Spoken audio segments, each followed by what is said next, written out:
Hello. मेरा नाम doctor चिंतन पटेल है और I am a chest physician. और हम एक प्रोजेक्ट हेल्थ जो लेके आए हैं जिसमें अस्थमा के रिलेटेड बहुत सारे हम टॉक्स कर रहे हैं। तो आज का टॉक जो है वो कुछ स्किन और अस्थमा यानी कि फेफड़ा और स्किन दोनों का जो कनेक्शन है उसके बारे में होने वाला है। और इसके बारे में विशेष जानकारी के लिए हमारे साथ है डॉक्टर निमेश शाह, जो हेलो। एक डर्मेटोलॉजिस्ट है स्पर्श क्लिनिक वापी से। और इनका बहुत वास्ट एक्सपीरियंस है, ऑलमोस्ट 17 ईयर्स से वो वापी में प्रैक्टिस करते आ रहे हैं और स्किन डिजीजेस में मास्टर्स है। सो हम उनसे और उनके अनुभव से हम जानेंगे कि ये दोनों का कनेक्शन क्या है और किस तरीके से हम हमारे अस्थमा और साथ ही अस्थमा के साथ साथ जुड़े जो भी स्किन डिसऑर्डर्स है उसे हम कैसे जाने, कैसे पहचाने, उसको डायग्नोज कैसे करें, उसे ट्रीट कैसे करें और एक अच्छी लाइफस्टाइल और कंट्रोल्ड डिजीज कैसे करें हम। सो डॉक्टर निमेश, हम बिफोर स्टार्ट करें इस सब चीज़ों के बारे में, हम जानना चाहते हैं कि ये एलर्जी क्या है, एलर्जी શું હોય છે? First of all, thank you, Chintan Bhai, for inviting me for this beautiful talk. And I would like to tell that you are doing a very commendable job thank you. by doing such health programs to create awareness in the public. Talking about allergy, allergy is basically a very broad term. It is basically immune response, अपना खुद का body का immune system होता है, एक defence system बोल सकते हैं। एक सिस्टम है जो एलर्जन बॉडी के अंदर कभी भी कोई एलर्जन आता है, मे बी वो हार्मलेस नहीं है, लेकिन बॉडी वो ऐसा सोचता नहीं कि हार्मलेस है कि हार्मफुल है, बराबर है। तो वो एक प्रकार का रिएक्शन पैदा करता है and these reactions are mostly sometimes it may be mild, जो मामूली खुजली से या रनिंग नोज से या ईचिंग से रेडनेस जो होती है, या तो कभी कभार ये एकदम बड़ा स्वरूप ले लेता है जिसकी वजह से पूरे बदन पे इचिंग होती है और समटाइम्स ये लाइफ थ्रेटनिंग भी होता है। तो allergy is basically immune response by our body to a harmless substance. और ये एलर्जी मोस्टली इजीली ट्रीट हो सकती है if you consult a proper doctor, if you take a proper advice. एक मेन केमिकल होता है जो हिस्टामिन बोलते हैं इसको, ये प्रोसेस के अंदर रिलीज होता है और ये एक मेन कल्प्रिट है हिस्टामिन, जो एलर्जीज प्रोड्यूस करती है, either it may B asthma और एनी स्किन एलर्जीज। ओके, यानी हिस्टामिन से जुड़ी कोई भी रिएक्शन अगर हो रही है एट प्रेजेंट तो हम उसे एक एलर्जिक रिएक्शन बोल सकते हैं। Definitely histamine is the main culprit in any of the skin conditions. Skin आप ये मान लो अर्टिकेरिया ले लो, एलर्जी ले लो, कोई भी चीज ले लो, histamine is the main culprit. और जो भी मेडिकेशंस रहेंगे उसके आजू बाजू ही ट्रीट ओके करेंगे हिस्टामिन के रिलेटेड। ओके ऐसा है। ओके। सो डिजीज को सबसाइड करने के लिए हिस्टामाइन को कंट्रोल करना बहुत बहुत ज़रूरी है। दैट इज़ वन थिंग जो हमें समझ में आ रही है।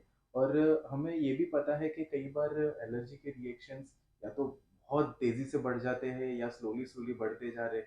तो कुछ टाइप्स होते हैं एलर्जी के? हाँ, डेफिनेटली ज़रूर होते हैं।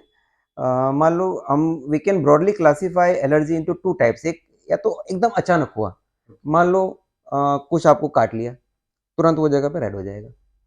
मान लो कुछ डस्टिंग हुआ, धुआं हुआ, तो आपको छींकें आना चालू हो जाएगी, रनिंग नोज होना चालू हो जाएंगे।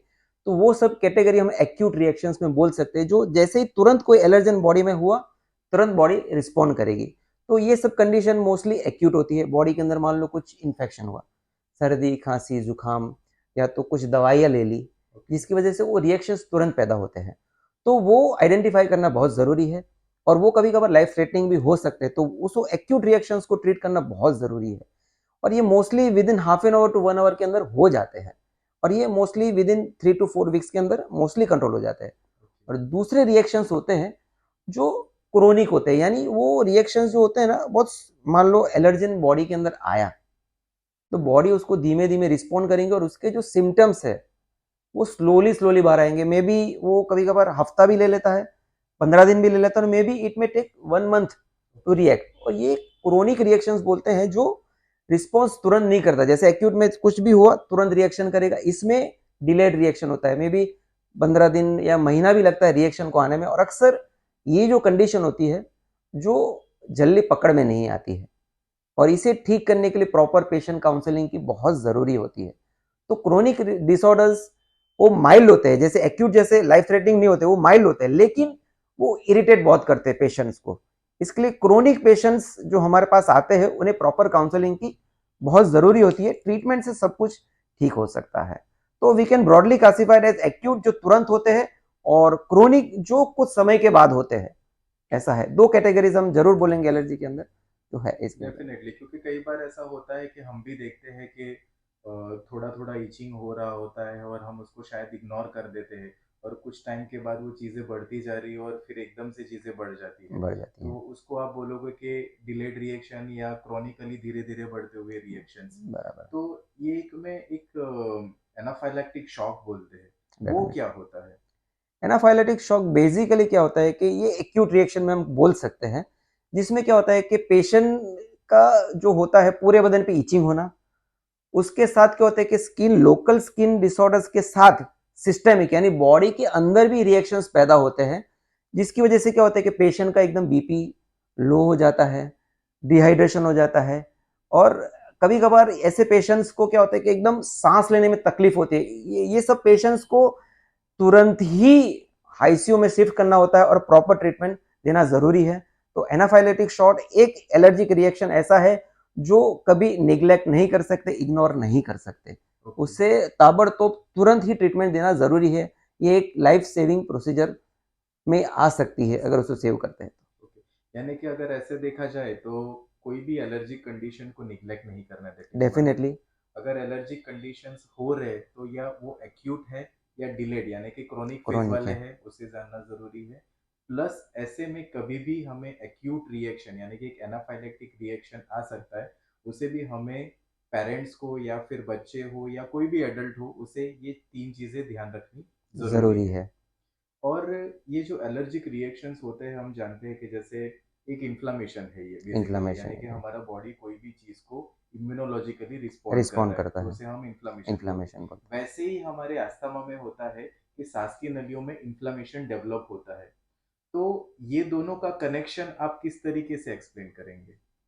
डेफिनेटली जरूर कनेक्शन जैसे आपने बताया है कि कोई भी एलर्जिक में प्रोसेस सेम ही है। जैसे स्किन में हिस्टामिन रिलीज हुआ, इन्फ्लामेशन हुआ, वैसे ही मान लो कुछ एलर्जेंस होते हैं जो अपनी ट्रेकिया में यानी अन्न नली सांस नली। सांस नली में अंदर अगर जाते हैं तो वही रिएक्शन जो चेंजेस बॉडी पे होते हैं वही चेंजेस अंदर भी होते हैं सांस नली में। इन्फ्लामेशन होता है, स्वेलिंग होता है, और वो टाइम पे हमें माइल्ड सिम्टम्स जैसे कि हल्के कफ, कोल्ड, या कभी कभार शॉर्टनेस ऑफ ब्रेथ यानी हम सांस लेने में भी दिक्कत कर सकती है। तो डेफिनेटली एलर्जी और अस्थमा साथ में जाते हैं। अक्सर क्रोनिक पेशेंट्स जो होते हैं वो धीमे धीमे कन्वर्ट होते हैं एलर्जी और अस्थमा के अंदर। एक टर्मिनोलॉजी है एटोपिक मार्च। इसके अंदर क्या होता है कि शुरुआत में पहले बॉडी के अंदर एक्जिमा यानी एटोपिक एलर्जीज होती है, और वो एलर्जी के बाद धीमे धीमे अस्थमा डेवलप होता है, और उसके साथ बहुत सारी एलर्जीज जुड़ी होती है। तो एटोपिक मार्च समझना बहुत जरूरी है। एक्जिमा, अस्थमा और काफी सारी एलर्जीज वो पूरा कॉकटेल बना के अपने बॉडी में रिएक्शंस करते हैं। तो डेफिनेटली एलर्जी और अस्थमा का रिलेशन है। प्रॉपर ट्रीटमेंट से ये दोनों चीज ठीक हो सकती है। तो मतलब यही है कि जैसे कि उनका सिम्टम प्रोफाइल बहुत मैच करता है। और आपको अगर स्किन इश्यू शुरू हुए हैं, जैसे कि हम ये बोलते हैं कि वन एयरवे वन डिजीज, तो यानी कि हम नाक से शुरू करें, जैसे राइनाइटिस होना या से नाक में थोड़ा पानी पानी आना, सर्दी होना, थोड़ा खांसी हो रहना, और फिर सांस में जाना, तो वन एयरवे वन डिजीज हम जैसे बोलते हैं, वैसा ही हमारा सरफेस यानी कि स्किन जो सबसे लार्जेस्ट ऑर्गन है बॉडी का, उसके साथ सेम कनेक्शन हमारे एयरवेज यानी कि लंग्स का भी हो रहा है। जैसे डॉक्टर साहब ने यही बोला कि आपकी सांस नली में भी सेम चेंजेस जो स्किन पे आ रहे वैसे अंदर आते हैं, और अस्थमा के सिम्टम्स आपको दिखने शुरू होते हैं अगर आपके एलर्जिक सिम्टम्स जो स्किन कंडीशन के साथ प्रेजेंट हो रहे हैं उसे आप कंट्रोल नहीं करते हैं। और तो क्या आप रेगुलरली अस्थमा को डिटेक्ट करने के लिए कुछ टेस्ट करते हैं कि आप वेट एंड वॉच प्रोसेस में रखते हैं? नहीं, डेफिनेटली पहले तो मेन सिम्टम्स जानना जरूरी है पेशेंट्स के, क्या क्या उनको पेशेंट को सिम्टम्स है। और अगर पेशेंट्स को सिम्टम्स डेवलप हो रहे हैं, अगर मान लो एलर्जी है, कभी कभार पेशेंट साथ में कहता है कि हमें ये सब कोई तकलीफ है, तो हम उनको ये एडवाइस जरूर करते हैं कि अगर स्किन एलर्जी होता है तो ये कभी कभार ज्यादा हो सकता है। वैसे ही आपको अगर मान लो मामूली सर्दी खांसी जुकाम है तो आगे जाकर आप अस्थमा में कन्वर्ट हो सकते हो। तो आपको एक प्रॉपर लाइन ऑफ मैनेजमेंट जरूरी है, आपको एक प्रॉपर कंसल्टेंट की लेवल की एडवाइस लेना जरूरी है, बराबर है। अब एडवाइस लोगो आपको उनके मालूम पड़ेगा, आपके डूज एंड डोंट्स जानना बहुत जरूरी है। अगर डूज एंड डोंट्स जान लोगे तो आपको मालूम रहेगा कि क्या क्या चीजें हमें अवॉइड करना है, कि ये चीज हमारा में आगे जाके सीवियर फॉर्म ऑफ कोई भी बीमारी, जैसे मान लो एलर्जी सीवियर ना हो या तो अस्थमा सीवियर ना हो, तो वो सब डूज एंड डोंट्स जानना बहुत जरूरी है। तो प्रॉपर कंसल्टेशन और राय लेना बहुत जरूरी है ये सब चीजों में। ओके, तो जैसे आपने डूज और डोंट्स की बात की है और आपने कुछ चीज़ों अवॉइड करने की भी बात की है, तो आप शायद ट्रिगर फैक्टर्स के बारे में भी बात कर रहे हैं। हाँ, ज़रूरी ट्रिगर फैक्टर्स, ये सब चीज़ ऐसी है कि बहुत हर एक अस्थमा या एलर्जी के पेशेंट्स को जानना ज़रूरी है। बहुत सारे ट्रिगर फैक्टर्स होते हैं, लेकिन हम कुछ जो कॉमन होते हैं वो ज़रूर इसके बारे में बात करेंगे। जैसे अभी ये जो मौसम है मे बी अप्रैल मई में, तो सरफेस पे पोलन्स बहुत होते हैं। दीज आर बेसिकली, ये एक छोटे पार्टिकल्स होते हैं जो अक्सर ट्रीज और सब चीज में पाए जाते हैं, और विंड के साथ ये सब चीज क्या होता है कि अपने घरों में आना चालू होते हैं। या तो कोई इंसेक्ट्स उसको कैरी लेके आते हैं, या तो हवा का जोर में ये कैरी आते हैं। तो pollens are very common trigger factors, either it may be skin allergy और या तो अस्थमा। दूसरे, हमने देखा है कि घर के अंदर काफी लोगों के साथ में पेट्स होते हैं, तो उनकी जो स्किन फ्लेक्स होती है, जो हेयर्स होते हैं, वो भी एक एलर्जन के सोर्स में काम करते हैं। जैसे मैंने बताया, शुरुआत में ही बताया था आपको कि anything which is harmless thing, लेकिन अपना बॉडी अगर सेंसिटिव है तो रिएक्ट जरूर करेगा।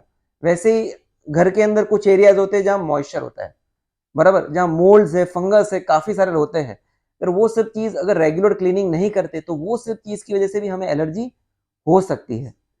कुछ चीजें होती है जैसे कि फेस्टिवल्स होते हैं, फीमेल्स अक्सर ऑर्नामेंट्स और सब पहनते हैं, उसके अंदर जो ऑर्नामेंट्स होते हैं उसमें जो आर्टिफिशियल ज्वेलरीज होती है उसमें निकल कंटेंट और वो सब की मात्रा ज्यादा होती है।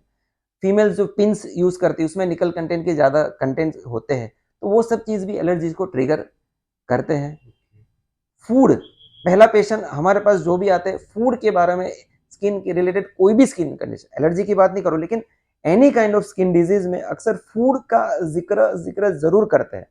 तो कुछ चीजें होती है जैसे कि फर्मेंटेड फूड्स, फिर coloured foods, food with preservatives, कभी भी फ्रीज के 24 घंटे के ज्यादा का फूड इस्तेमाल करना नहीं चाहिए। कलर्ड फूड्स जो बाहर अक्सर होटल्स और सब में होते हैं, तो ये सब चीज आइडेंटिफाई करना बहुत जरूरी है कि आप, आपकी बॉडी उसको सेंसिटिव है ये सब चीज के बारे में।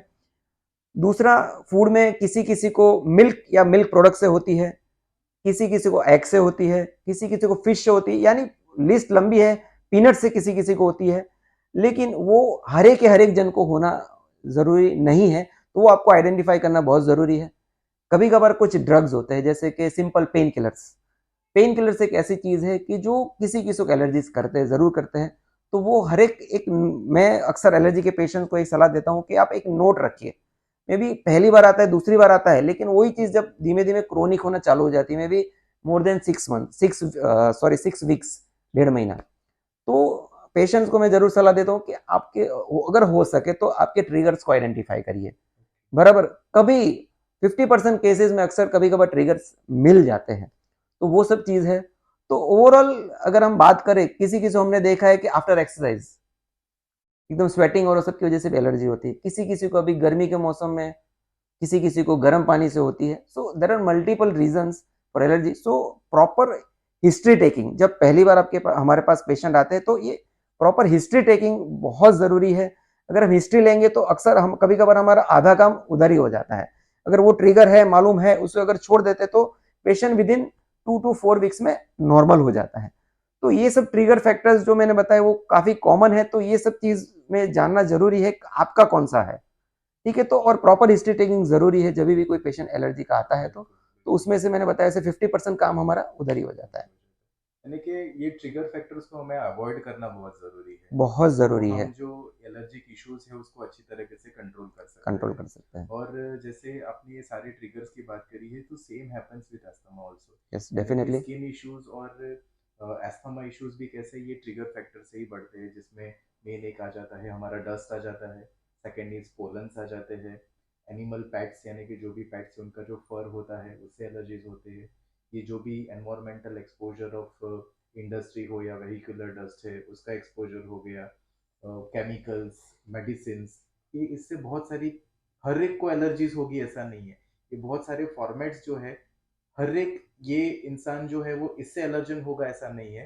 ये कई बार क्या होता है कि मिक्सअप हो जाता है, यानी कि किसी को पोलन से हो रहा है, किसी को मेडिसिन से हो रहा है, किसी को डस्ट से हो रहा है। सो आपका ट्रिगर फैक्टर क्या है वो आपको जानना जरूरी है, और आपकी जो डॉक्टर है वो हिस्ट्री टेकिंग से उस चीज को क्वांटिफाई और क्वालिफाई दोनों करेंगे कि भाई कितना एलर्जन आपको ट्रिगर कर सकता है और कितना एलर्जन आपको अवॉइड करना है, जिससे आप अच्छे रह सके और आपके डिजीज को कंट्रोल कर सके, क्योंकि आपका डिजीज जितना कंट्रोल होगा उतना ही आपको अच्छा लगेगा। अल्टीमेटली हम ट्रीटमेंट क्यों लेते हैं? एक अच्छी क्वालिटी ऑफ लाइफ के लिए, डेफिनेटली तो आपको अच्छी लाइफ मिल सकती है। मिल सकती है, तो डेफिनेटली। ये जैसे हम ट्रिगर्स की बात कर रहे हैं, तो कुछ टेस्ट है जिससे हमें पता चलता है कि आपका एलर्जी लेवल क्या है, या फिर आपके ट्रिगर फैक्टर्स कौन से हैं, ये हम कोई जान सकते हैं?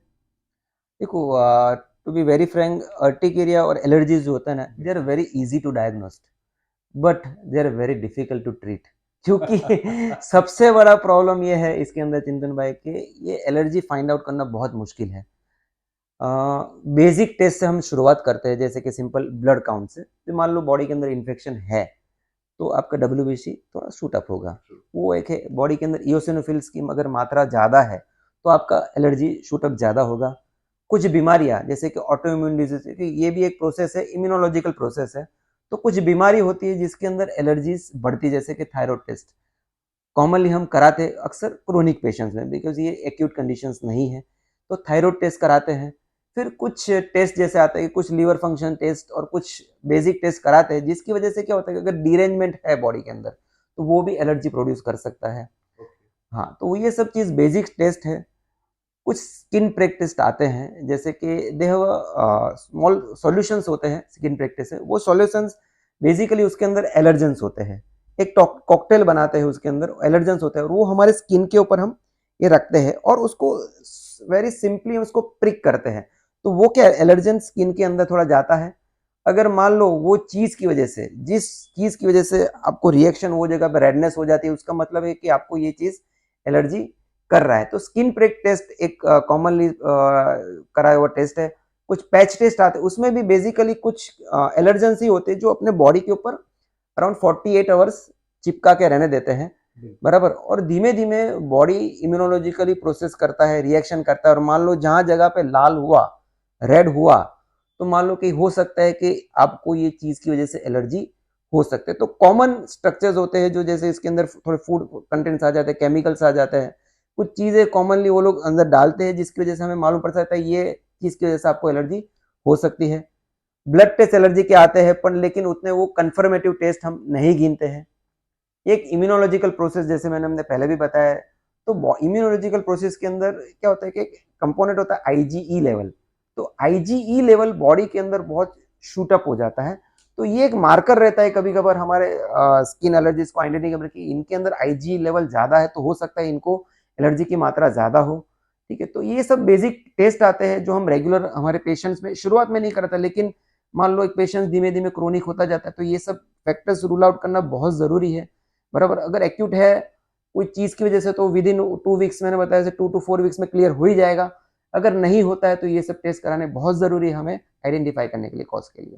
ओके, सो जितना भी देखा जाए, जैसे आपने ब्रॉडली पहले से ही कैटेगराइज किया है एक्यूट और क्रोनिक कंडीशंस, तो एक्यूट कंडीशंस में हमें बहुत ज़्यादा टेस्ट की ज़रूरत नहीं होती है, सो अननेसेसरी टेस्ट हमें अवॉइड भी करने हैं। प्लस क्रोनिक जब भी हो रहा है तो हमें उस चीज़ को सिक्वेंशियली मॉनिटर करने के लिए, और एक पॉजिटिव फैक्टर जैसे आपने बोला कि जैसे हार्मोनल इम्बैलेंस हो रहा है जिसकी वजह से भी एलर्जीज बढ़ रही है, या फिर शरीर में कुछ ऐसे रिएक्शन चल रहे हैं जिसकी वजह से आपके आईजी लेवल्स बढ़ रही है, ओसिनोफिल्स बढ़ रहे हैं, लिम्फोसाइट्स बढ़ रहे हैं, तो वो जानना भी ज़रूरी है। और मेरे ख्याल से ये ट्रैक रखने के लिए भी ज़रूरी होता है जरूरी है, कि एलिवेशन के बाद डिक्लाइन हो रहा है, तो वो चीज़ हमारी ज़्यादा एक मार्कर सिंप्लीफाइड जैसा होगी। काम करेगा, एक मार्कर जैसा काम करेगा। सेम लाइक डब्ल्यूबीसी जैसे आपने डब्ल्यू यस हाईलाइट यस किया। That's definitely. एक ये अच्छी चीज़ आपने हमें क्लियरिफाई करके दी, क्योंकि हम बहुत बार सोचते हैं कि यानी हमने खून टेस्ट किया और हमें कुछ पता नहीं चल रहा है, खून टेस्ट किया पता नहीं चल रहा, बट स्पेसिफिक टेस्ट करने ज़रूरी है। बहुत ज़रूरी है। और यहाँ पे जैसे आपने स्ट्रेस भी किया है, जैसे ब्लड पैरामीटर्स में कुछ एलर्जी बहुत सारा कॉकटेल में पता कॉकटेल होता चलता है। है। तो यहाँ पे मैं एक यही पॉइंट बोलना चाहता हूँ कि बहुत सारे टेस्ट ऐसे मार्केट में अवेलेबल है जो आपको बोलेंगे कि आपको ये 20, 25, 50 चीज़ों से आपको एलर्जी है, लेकिन एलर्जी कभी भी एक चीज़ से होती नहीं है। ये बेसिकली क्रॉस फैमिलीज है। जैसे कि बहुत सिंपल एग्जांपल है कि मैं बोलता हूँ कि चलो वीट खाने से, फूड एलर्जन बात करते हैं, किसी को वीट खाने से कुछ स्किन रैश आ गई या इचिंग शुरू हो गया खाने के बाद से, तो एक्सक्लूसिवली वो वीट नहीं करेगा आपको, क्योंकि आप जब से पैदा होके आप एटलीस्ट 8-10 महीने से हुए तब से आप गेहूं तो खा ही रहे हो आप, तो अचानक से ऐसा होगा नहीं कि आपको ये रिएक्शन आ गया है। So it is always a cross allergen. तो इसके लिए सर ने बहुत स्पेसिफिकली एड ऑन मेंशन किया है कि जैसे पैच टेस्ट है और स्किन प्रिक टेस्ट है, जो ज्यादा उस चीज को स्ट्रेस करेगा कि कोई बेसिक एलर्जन आपके लिए कौन सा है। और ये सारे टेस्ट आपको डॉक्टर के ऑब्जर्वेशन में ही करने हैं, डॉक्टर के गाइडेंस में, डॉक्टर के पास होके ही करना है। और कोई भी चीज़ आपको ऐसा लगे कि हाँ भाई ये शायद एलर्जन होगा और मैं करके देखता हूँ, ये चीज़ आपको बिल्कुल अवॉइड करनी है। क्योंकि सर ने पहले भी मेंशन किया है कि आपको एनाफाइलैक्टिक रिएक्शन यानी एक्यूट रिएक्शन आ सकता है, जिसमें आपको बहुत रैश आके, बहुत इचिंग होके, आपको सांस लेने में दिक्कत होके एक एक्यूट इमरजेंसी हो सकती है। इसलिए ये सारे टेस्ट का आपको ध्यान रखना जरूरी है, और लेकिन खुद से कुछ भी एक्सपेरिमेंट ना करें, ये शायद बहुत स्ट्रेसफुल करना चाहिए। डेफ़िनेटली ये सब चीज़ बहुत अपने रिकॉर्ड रखने के लिए भी बहुत ज़रूरी है। तो मैं डेफ़िनेटली ये एडवाइस ज़रूर कहूँगा कि प्रॉपर कंसल्टेशन थ्रू ही कोई भी ट्रीटमेंट कराया जाए। मार्केट्स में बहुत सारे टेस्ट अवेलेबल भी है। आपको पैकेज एक और ये क्या होता है मैंने देखा है कि हेल्दी पैकेज देते हैं। उसमें क्या होता है कि 70 टेस्ट, 80 टेस्ट तो पेशेंट्स लोग कभी-कभार इतने वो अरे 70 टेस्ट, 80 टेस्ट खाली 1000 में है, तो मैं करा लेता हूँ। लेकिन मैं ऐसा कहूँगा कि ये सब चीज़ इतने इन्फॉर्मेटिव नहीं है। प्रॉपर चैनल थ्रू आप अगर ये सब चीज़ कराओगे तो ये ज़्यादा बेहतर रहेगा। ये सब यानी एकदम अच्छी-अच्छी ऑफर्स में आप वो बहक मत जाइए, ऐसा ही ट्रू, ज़रूर दैट कहूँगा। Is very true, that is very true. क्योंकि आज तो एक्चुअली जमाना ही ऐसा हो गया है कि हम आपको इतना डिस्काउंट दे रहे हैं, हमको 1+1 ऑफर दे रहे हैं, and we get carried away. Carried away but definitely. सही चैनल से आपकी जो डिजीज स्पेसिफिक है, अगर डर्मेट इश्यूज है आप डर्मेट के पास जाइए, आप लंग्स इश्यूज है लंग्स के पास जाइए, आपको गैस्ट्रो इश्यूज हो रहे हैं आप गैस्ट्रो के पास जाओ, लेकिन जो भी हो आप प्रॉपर चैनल थ्रू जाइए is very much very much essential. Important, yes definitely. That is very nice. और जैसे कि अभी स्किन इश्यूज जैसे हमने जान लिया है कि क्या ट्रिगर फैक्टर्स है, क्या उसके कुछ डायग्नोस्टिक क्लूज क्या क्या है, हिस्ट्री कितनी इंपॉर्टेंट है, और किस तरीके से वो एक्यूट और क्रोनिक क्या है। तो अब यहाँ से हमें ट्रीटमेंट क्या करनी है, how do we carry forward, acute में क्या करेंगे, क्रोनिक में क्या करेंगे, और क्या हमें कुछ समय के बाद ट्रीटमेंट बंद करनी है या फिर ऑब्जर्व करना है। देखिए मैंने बताया वैसे एक्यूट जो कंडीशंस होती है मोस्टली उसके अंदर कभी-कभार ट्रिगर फैक्टर्स आइडेंटिफाइल हो सकते हैं। जैसे जैसे हमने शुरुआत में भी कहा था कि may be because of any infection अगर बॉडी के अंदर सर्दी, खाँसी, जुकाम है, बराबर है? कोई दवाई की वजह से है, बराबर? या तो कोई इंसेक्ट बाइट या डस्ट या कोई भी चीज़ है, ये सब चीज़ ऐसी है कि एक्यूट कंडीशंस और एक्यूट होते हैं और आते भी इतना फास्ट है और चले भी जाते इतना फास्ट है, तो उसमें इतना दिक्कत नहीं होती। मे be mild simple anti histamine जैसे मैंने बताया histamine is the main precursor, तो उसके एंटीडोट जैसे बोलते हैं एंटी हिस्टामिनिक्स काफ़ी सारे मेडिकेशंस अवेलेबल है जैसे लिवोसेट्रिजिन है, लोराटिनिन है, अभी तो मार्केट में बिलास्टिन है जो नॉन सेडेटिव भी है, बराबर है। तो ये सब चीज़ और अगर मान लो बहुत ज़्यादा है तो स्टेरॉइड्स देके भी उसको हम कंट्रोल कर सकते हैं। ठीक है, तो एक्यूट केसेस में इतना वो नहीं आता है। Acute cases are very easy to diagnose और मे बी ट्रीट भी जल्दी हो जाते हैं। प्रॉब्लम कहाँ पे आता है मालूम है? क्रोनिक केसेस में, क्योंकि सबसे बड़ा प्रॉब्लम ये सब इस क्रोनिक केसेस में है कि कभी-कभार वो कॉज़ आइडेंटिफाई नहीं होता है, बराबर है? 6-6 महीना, साल, 2 साल काफ़ी सारे पेशेंट्स चलते रहते हैं और ये सब पेशेंट्स में काउंसलिंग बहुत ज़रूरी है। पेशेंट्स को समझाना पड़ता है कि भई ये क्या कंडीशन है और कभी-कभार ये सब रूल आउट नहीं होते हैं। कुछ कभी-कभार टेस्ट भी इतने हम उसको कॉज़ एग्ज़ैक्ट कभी-कभार फाइंड आउट नहीं कर सकते। एक एंटिटी है इडियोपैथिक अर्टिकेरिया जिसमें क्या होता है कि कॉज़ आप कुछ भी कर लीजिए, जितने भी टेस्ट करें लेकिन आइडेंटिफाइड कॉज़ नहीं होता है। तो एक हमारा एक फंडा है कि लीस्ट मेडिकेशन से आपका अर्टिकेरिया यानी एलर्जी कंट्रोल रहता है तो हम उसे लॉन्ग टर्म चालू कर सकते हैं। लीस्ट मेडिकेशन लॉन्ग टर्म के लिए जो जिनकी साइड इफेक्ट्स भी नहीं है और साथ में H2 एंटीहिस्टामिनिक्स भी देते हैं, जैसे कि कभी कभार हमने देखा है स्टडीज में कि कभी कभार बॉडी में एसिडिटी और अगर होती है तो वो भी एलर्जी करता है, तो along with H1 antihistaminics H2 antihistaminics देते हैं और पेशेंट्स को जरूर कहते हैं कि भाई आप ऑब्जर्व करिए अगर कुछ रूल आउट होता है तो, otherwise least medications on a long term basis with no side effects is the basic fundament for chronic diseases. बराबर। और मे बी हम पेशेंट को एक्सप्लेन करते हैं क्योंकि पहला सवाल ये आता है कि सर हम कितना मेडिसिन लें। बराबर, ठीक है, लेकिन हम एक्सप्लेन करते हैं कि ये सब बीमारी क्या होता है, कभी कभार वी नीड टू क्या बोलते हैं कि उनको एग्जांपल्स देने पड़ते हैं, जैसे कि शुगर वाले पेशेंट, प्रेशर वाले पेशेंट मेडिसिन लेते हैं लॉन्ग टर्म के लिए। बराबर, तो इसमें भी आपको लॉन्ग टर्म मेडिसिन लेना है, उतना है कि ये सब कोई हार्मफुल नहीं है, तो you have to continue because और कोई दूसरा रास्ता नहीं है। मे बी इन फ्यूचर कुछ इंजेक्शन बायोलॉजिक्स आए, जैसे कि मैंने बताया वैसे आईजी लेवल हाई होता है तो उसके एंटी आईजी इंजेक्शन आते हैं, ओमालिजुमाब करके इंजेक्शन आते हैं, जोलर इंजेक्शन आते हैं, वो भी हम ट्राई करते हैं पेशेंट्स पे, लेकिन response are variable. So basic मैंने बताया वैसे लीस्ट मेडिकेशंस में भी 1 और 2 मेडिकेशंस लॉन्ग टर्म बेसिस पे तो चालू रखते हैं, और that is the main fundament for chronic urticarias, because उसमें मेन प्रॉब्लम मैंने बताया वैसे रूल आउट होता ही नहीं रीजन, कभी कभार ऐसा है। यानी अगर अब एक बहुत सिंपल तरीके से देखें तो सबसे इम्पोर्टेंट है पेशेंट एजुकेशन, एजुकेशन कि बहुत जरूरी है। अच्छे से हमारी डिजीज और एलर्जी कंडीशन को समझना। दूसरा रहता है वो जो भी ट्रिगर्स है उसको अवॉइड करें हम। एक बार हमें समझ में आ रहा है तो हमें उस चीज़ को अवॉइड करनी है। और थर्ड पार्ट रहता है मेडिसिन, यानी मेडिसिन या तो शॉर्ट टर्म में हो सकती है या तो लॉन्ग टर्म में हो सकती है। लॉन्ग टर्म जब भी होगी तब डॉक्टर का यही प्रोटोकॉल रहेगा कि वो कम से कम मेडिसिन पे आपको रखे।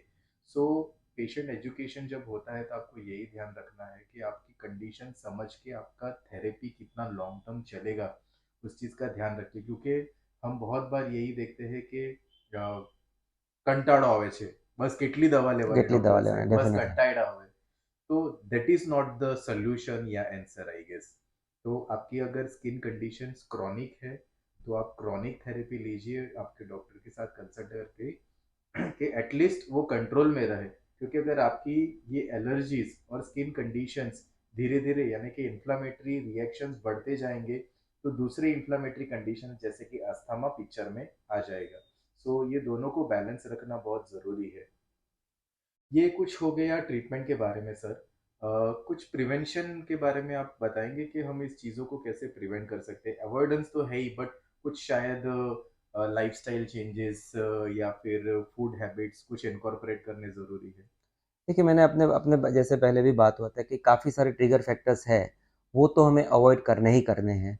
बराबर है। और मैं ये एक मैसेज ज़रूर देना चाहूँगा कि कोई भी बीमारी हो, स्किन हो, एलर्जी हो, अस्थमा हो या any kind X Y disease हो, health, immunity is the must priority for any individual.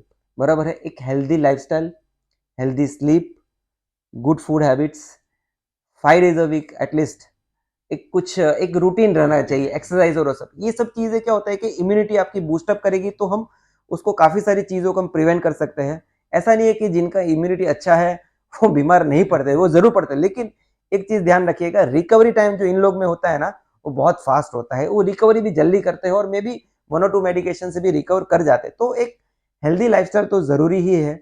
और जैसे हमने बताया कि अगर एक नोट रखना जरूरी है हर एक पेशेंट को कि कुछ समय के बाद उनका एलर्जी धीमे धीमे बढ़ रहा है और टाइम पीरियड बढ़ रहा है, मान लो 1 महीना 2 महीना, और तो एक एक हैबिट रखे, एक डायरी रखे कि ये चीज मैं जब भी करता हूँ मेरा एलर्जी बढ़ जाता है, तो वो एक नोट रखना जरूरी है। टायर्ड समय कभी कभार वो कंटाल आता है, लेकिन अगर इससे छुटकारा पाना है तो ये सब चीज हमें जरूर करना है।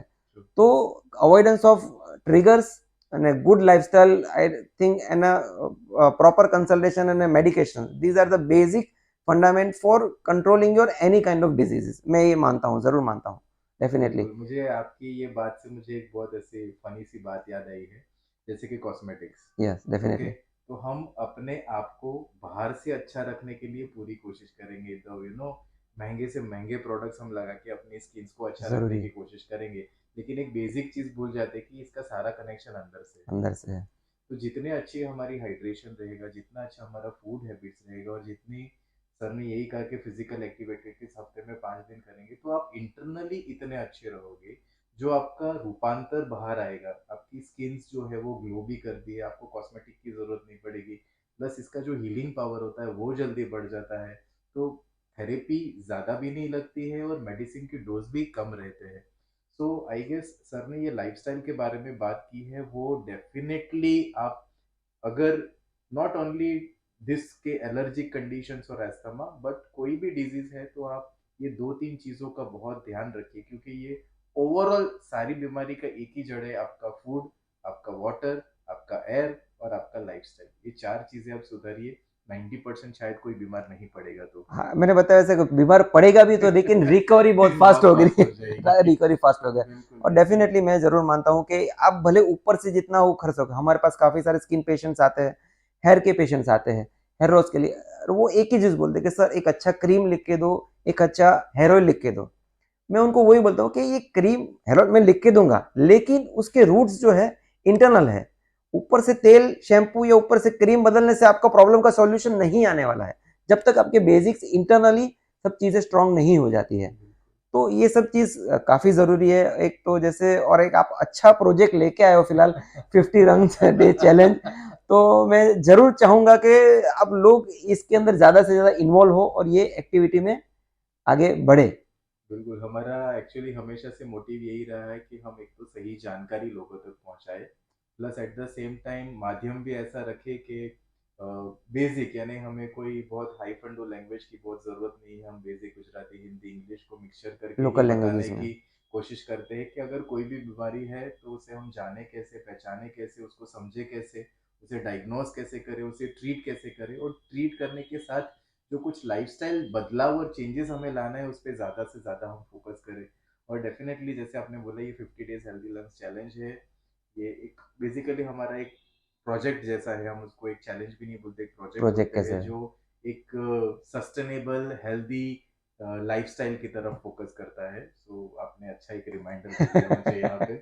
So before ending I would say कि अगर आपको एलर्जी कंडीशन है उसको नेग्लेक्ट ना करें, क्योंकि एलर्जी कंडीशन बेसिकली एक इंफ्लामेटरी कंडीशन है, जिसका बहुत सारे डिजीज के साथ कनेक्शन है, जिसमें एक एस्थमा आता है। तो asthma and skin both allergic conditions दोनों साथ साथ में चलते हैं, एक कंट्रोल किया तो दूसरा भी कंट्रोल में आ जाएगा, एक बिगड़ा तो दूसरा भी बढ़ जाएगा।